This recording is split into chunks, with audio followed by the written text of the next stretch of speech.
America president Donald Trump ప్రెసిడెంట్గా బాధ్యతలు చేపట్టినప్పటి నుంచి వివాదాస్పద ప్రకటన చేస్తూ యావత్ ప్రపంచాన్ని హడలెత్తిస్తున్నారు.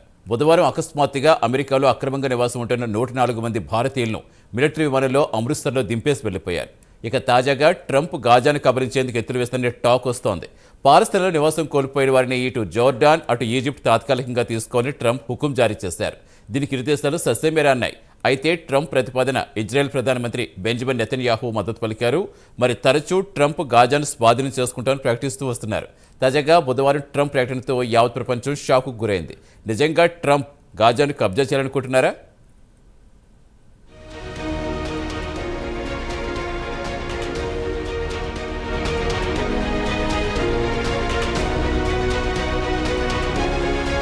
అమెరికా ప్రెసిడెంట్ డొనాల్డ్ ట్రంప్ తాను అధికారంలోకి వచ్చిన వెంటనే ఇజ్రాయెల్ హమాస్ యుద్ధానికి ముగింపు పలికిస్తారని ప్రకటించారు. ఆయన ప్రమాణ స్వీకారానికి ముందే కాల్పుల విరమణ ఒప్పందం కుదిరింది. ఇజ్రాయెల్ బందీలను హమాస్ విడుదల చేయడం, అదే సమయంలో ఇజ్రాయెల్ జైల్లో మగ్గుతున్న పాలస్తీనా ఖైదీలను ఇజ్రాయెల్ విడుదల చేయడం జరిగింది. అయితే గత మంగళవారం నాడు ఇజ్రాయెల్ ప్రధానమంత్రి బెంజమిన్ నెతన్యాహు వైట్ హౌస్లో ప్రత్యక్షమయ్యారు. డొనాల్డ్ ట్రంప్తో కలిసి ఆయన ప్రత్యేకంగా మీడియా సమావేశం ఏర్పాటు చేసి ప్రధానంగా మిడిల్ ఈస్ట్లో తాము తీసుకోబోతున్న అతిపెద్ద పాలసీల గురించి ప్రకటించారు. ఇక పాలసీల విషయానికి వస్తే ముందుగా గాజా నుంచి పాలస్తీనియన్లను తరలించాలి. వారిని జోర్డాన్తో పాటు ఈజిప్టు తీసుకోవాలి. అయితే ఈ రెండు దేశాలు మాత్రం గాజా పౌరులను తాము తీసుకోమని తెగేసి చెప్పాయి.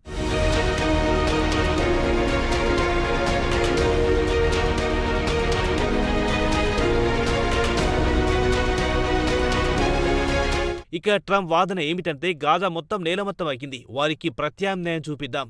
గాజా పౌరులు ప్రశాంతంగా జీవించాలి. గాజా మొత్తం శ్మశానంలా మారిపోయింది. ఆ నరకంలో పోయి వీరేం చేస్తారు? గాజా మొత్తాన్ని తీసుకుని అమెరికా శుభ్రం చేస్తుంది. గాజాను రైవియారా ఆఫ్ ది మిడిల్ ఈస్ట్గా మారుస్తామని ప్రకటించారు. చాలా మంది ఫ్రెంచ్ రైవియారా గురించి వినే ఉంటారు. గాజాను అత్యంత సుందరంగా బీచ్లతో పర్యాటక ప్రాంతంగా తీర్చిదిద్దుతామని అంటున్నారు ట్రంప్. గతేడాది ట్రంప్ అల్లుడు జెరార్డ్ కుష్నర్ కూడా ఇదే అంశాన్ని ప్రస్తావించారు. గాజాను అత్యంత విలువైన వాటర్ ఫ్రంట్ ప్రాపర్టీగా తీర్చిదిద్దుతామని పేర్కొన్నారు. దీంతో పాటు ట్రంప్ మీడియా సమావేశంలో యమన్లోని హౌతీలను టెర్రరిస్టు ఆర్గనైజేషన్గా ప్రకటించారు.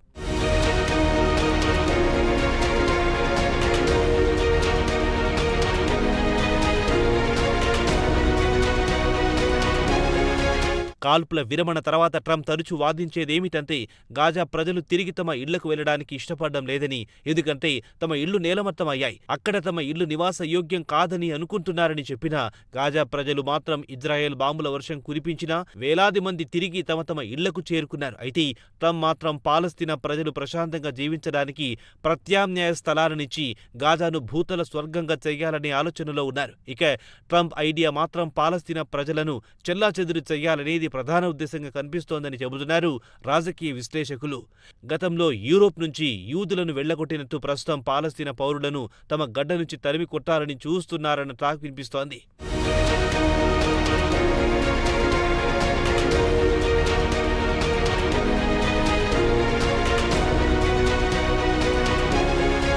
ఇక మీడియా సమావేశంలో గాజాను ఎందుకు టేక్ ఓవర్ చేసుకుందామనుకుంటున్నారు అని ప్రశ్నిస్తే గాజా పౌరుల దీర్ఘకాల ప్రయోజనాలను దృష్టిలో ఉంచుకొని తీసుకున్న నిర్ణయమని ట్రంప్ తన చర్యను సమర్థించుకున్నారు. గాజాను ఆక్రమించడమంటే ఆయన రియల్ ఎస్టేట్ డీల్కు పాల్పడినట్టు భావిస్తున్నారు. అలాగే 2 స్టేట్ సొల్యూషన్స్ కు మద్దతు పలుకుతారా అని ప్రశ్నిస్తే రాబోయే వారాల్లో దీని గురించి స్పష్టత ఇస్తానన్నారు. ఇదిలా ఉంటే ట్రంప్ కొత్త ప్రతిపాదనను ఇజ్రాయెల్ ప్రభుత్వం ఆమోదించింది. ఇక నెతన్యాహు విషయానికి వస్తే వైట్ హౌస్లో ట్రంప్ తనకు అత్యంత మిత్రుడని ప్రకటించారు. ఇక నెతన్యాహు విషయానికి వస్తే గాజా నుంచి హమాస్ను పూర్తిగా తుడిచిపెట్టాలనేది ఆయన ప్రధాన ఉద్దేశంగా కనిపిస్తోంది.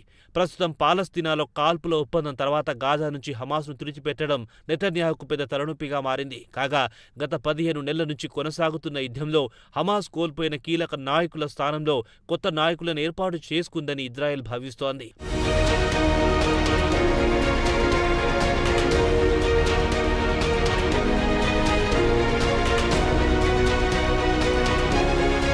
ప్రస్తుతం కాల్పుల విరమణ 2వ దశ చర్చలు ఈ నెల 4 నుంచి మొదలయ్యాయి. అయితే తాజాగా ట్రంప్, నెతన్యాహు ప్రకటనల తర్వాత కాల్పుల విరమణ ఒప్పందం సజావుగా ముందుకు సాగుతుందా అన్న అనుమానాలు వ్యక్తమవుతున్నాయి.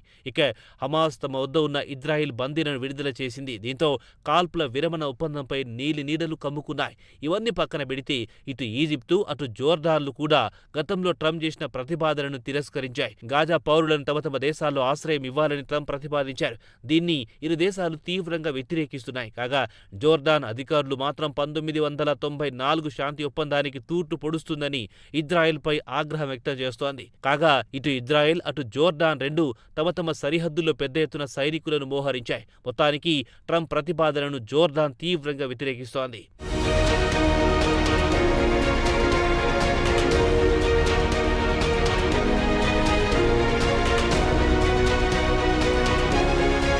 ఇక జోర్డాన్ విషయానికి వస్తే ప్రపంచంలోని అతి తక్కువ నీటి వనరులున్న దేశాల్లో 3వ స్థానంలో ఉంది. సుమారు 20 లక్షల మంది పాలస్తీనియన్లకు జోర్డాన్ ఆశ్రయమిస్తోంది. ప్రతి 5 జోర్డాన్ ప్రజల్లో ఒకరు పాలస్తీనియన్ ఉన్నారు. ఇక జోర్డాన్ బాధ ఏమిటంటే పాలస్తీనా జనాభాషణ వేగంగా పెరిగిపోతుండటంతో రాజకీయంగా తమకు ఇబ్బందులు ఎదురవుతాయన్న భయాందోళనలు జోర్డాన్ను చుట్టుముడుతున్నాయి. గత కొన్ని దశాబ్దాల నుంచి జోర్డాన్ పార్లమెంట్ ఎన్నికల్లో పాలస్తీనియన్లకు మద్దతు తెలిపే ముస్లిం బ్రదర్హుడ్తో లింక్ అయిన ఇస్లామిక్ యాక్షన్ ఫ్రంట్ 2020లో పోటీ చేసి 5 సీట్లు సాధించింది. అయితే గతేడాది సెప్టెంబర్లో జరిగిన ఎన్నికల్లో ఐఏఎఫ్ పార్టీకి హమాస్ మద్దతిస్తూ పెద్ద ఎత్తున ప్రచారం చేసిన 31 సీట్లలో గెలిచింది. 1992లో స్థాపించిన ఈ పార్టీ గతంలో ఎప్పుడూ ఇన్ని సీట్లు గెలిచిన దాఖలాలు లేవు.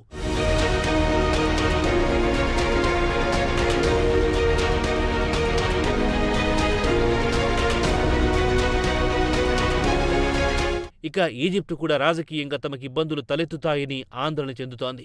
Egypt president Abdul Fatah al Sisi విషయానికొస్తే ఆయన 2013 నుంచి ముస్లిం బ్రదర్హుడ్తో పోరాటం చేస్తున్నారు. బలవంతంగా ఈజిప్టు నుంచి తరిమిగొట్టిన వారిని తిరిగి తమ దేశంలోకి ఆహ్వానించడం సిసికి ఇష్టం లేదు. ఇక ట్రంప్ పాలస్తీనా గురించి ప్రస్తావిస్తూ తాను మాట్లాడిన ప్రతి ఒక్కరూ గాజాలో అమెరికాకు ఒక ముక్క భూమి ఉండాలని సూచించారని చెప్పారంటున్నారు ట్రంప్. అయితే ట్రంప్ ప్రతిపాదనను అరబ్ నాయకులు తీవ్రంగా వ్యతిరేకించారు. ట్రంప్ ప్రతిపాదనను 4 రోజుల క్రితమే జోర్డాన్ విదేశాంగ మంత్రి, UAE, Egypt, Saudi Arabia, Qatar విదేశాంగ మంత్రులు తీవ్రంగా వ్యతిరేకించారు.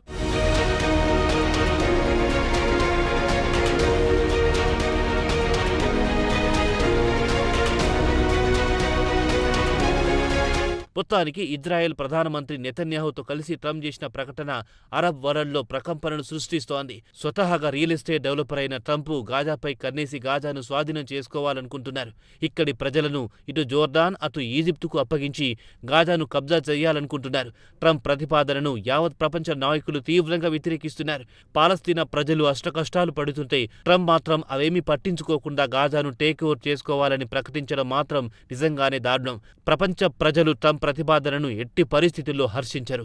ట్రంప్ ఆలోచన మానుకుంటే మంచిది, లేదంటే ప్రపంచ దేశాల ముందు కబ్జా కోరుగా నిలవాల్సి వస్తుందంటున్నారు పొలిటికల్ పండిట్స్.